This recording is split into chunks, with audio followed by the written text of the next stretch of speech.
Assalamualaikum warahmatullahi wabarakatuh. Alhamdulillah, salam sejahtera untuk kita semua. Minal aizin wal faizin, mohon maaf lahir dan batin. Taqabbalallahu minna wa minkum, siyamana wa siyamakum. Semoga uh, puasa dan ibadah kita di bulan Ramadan sebelumnya atau di tahun ini bisa diterima Allah Subhanahu wa taala bagi yang berpuasa. Bapak Ibu yang dirahmati Allah Subhanahu wa taala, izin untuk hari ini untuk pertemuan di ke-8 ya hari ini tentang mata pelajaran geografi kelas 12 khususnya. Materi kita adalah seperti yang tertera di layar, pengaruh kerjasama antar negara terhadap ketahanan wilayah sebagai pilar ketahanan nasional. Nah,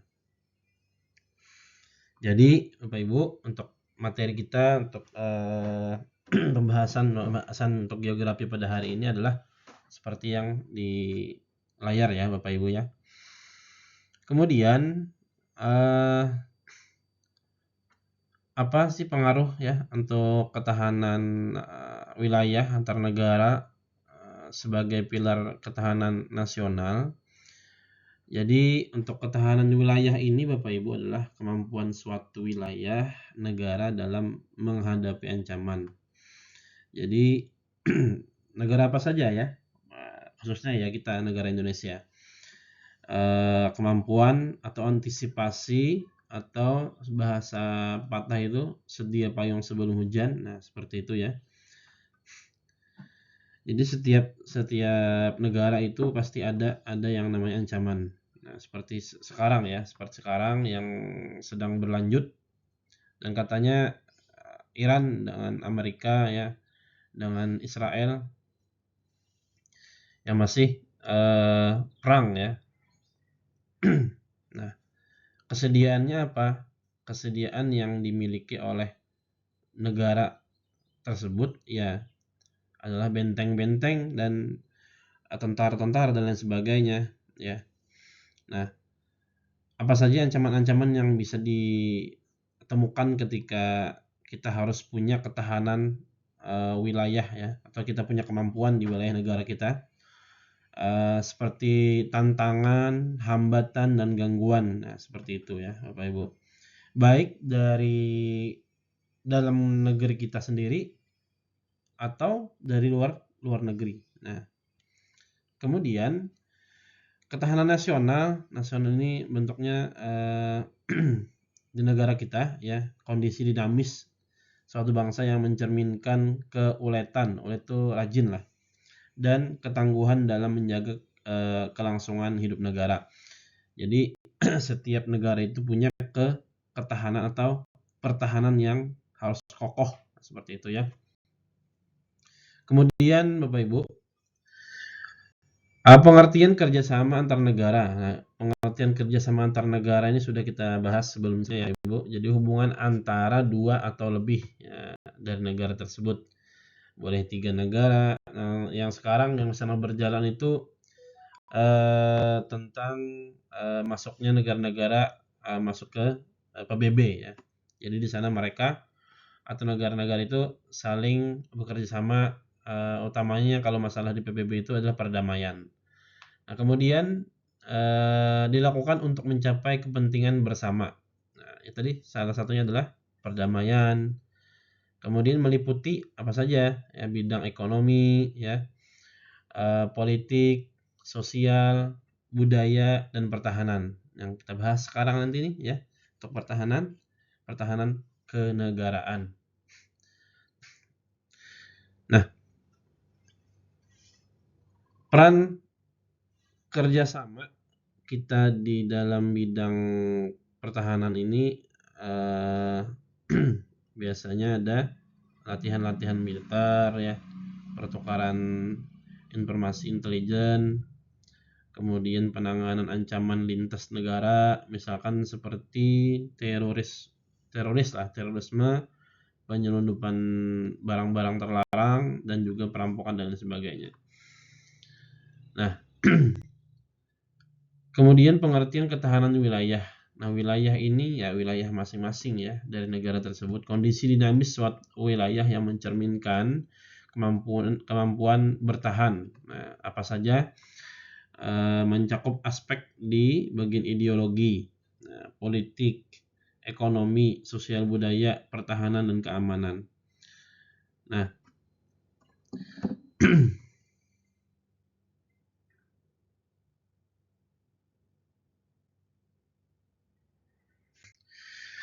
ketahanan nasional. Nah, ketahanan nasional ini ketahanan wilayah yang merupakan bagian dari ketahanan nasional. Ketahanan nasional kemampuan negara menghadapi ancaman ya bersifat menyeluruh, terpadu dan berkelanjutan. Artinya setiap negara itu apabila mempunyai ketahanan yang kokoh, ketahanan yang kuat, banyak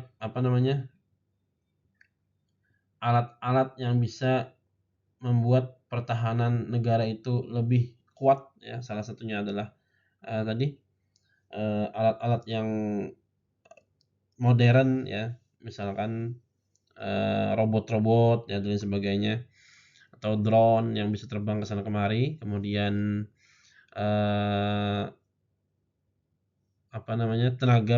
tenaga manusianya. Nah, seperti itu.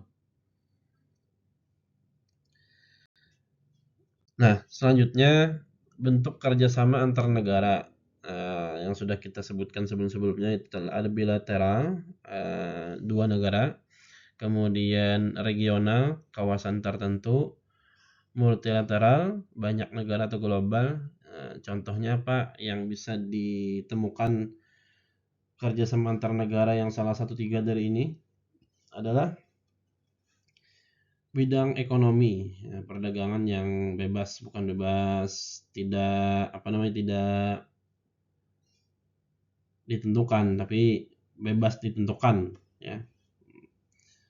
Kalaunya bebas dalam artian bebas tanpa bersyarat, maka hal-hal yang sebelumnya tadi seperti perdagangan narkoba dan lain sebagainya atau barang-barang terlarang, maka dianggap bebas seperti itu ya. Jadi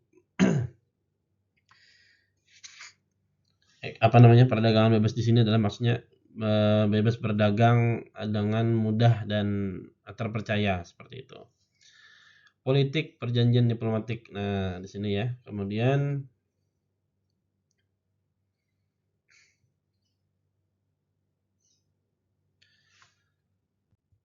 tujuan kerjasama antar negara meningkatkan kesejahteraan, memperkuat keamanan, mempercepat pembangunan, menjaga stabilitas kawasan.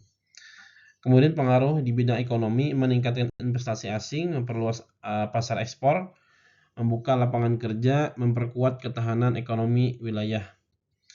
Kemudian pengaruh di bidang politik dan keamanan. Memperkuat hubungan diplomatik dengan negara-negara lain ya, dengan negara-negara yang dianggap sudah bekerja sama atau antar negara tersebut. Baik tadi secara bilateral, kemudian regional dan kemudian multilateral ya, seperti itu. Susah agak nyebutnya. Multilateral. Nah, seperti itu. Kalaunya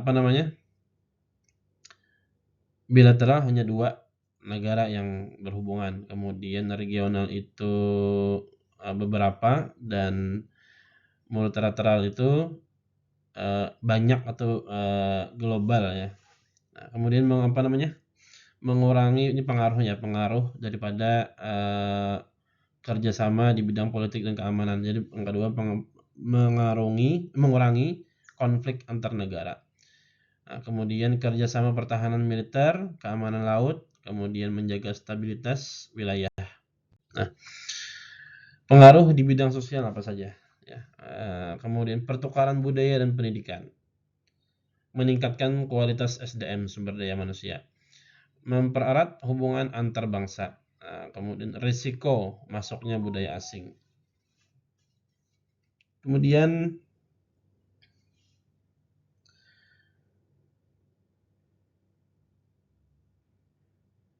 Ini juga termasuk daripada dampak juga ya atau pengaruh tadi. Ini salah satunya yang di samping sebelah kiri. Kemudian bisa juga untuk memperkuat persatuan. Ya, memperkuat persatuan, kemudian mengurangi konflik ya, dan meningkatkan kualitas SDM seperti yang disebutkan di layarnya. Kemudian dampak positif kerjasama ya antar negara ini adalah ketahanan wilayah semakin kuat. Ketahanan wilayah semakin kuat karena saling berbagi dalam hal pertahanan, baik alat-alatnya atau latihan-latihannya dan lain sebagainya. Peningkatan pembangunan daerah, kemudian stabilitas politik dan keamanan, akses teknologi dan pengetahuan. Kemudian dampak negatifnya adalah ketergantungan pada negara lain. Nah, ini ketergantungan pada negara-negara lain. Itu dampak negatif.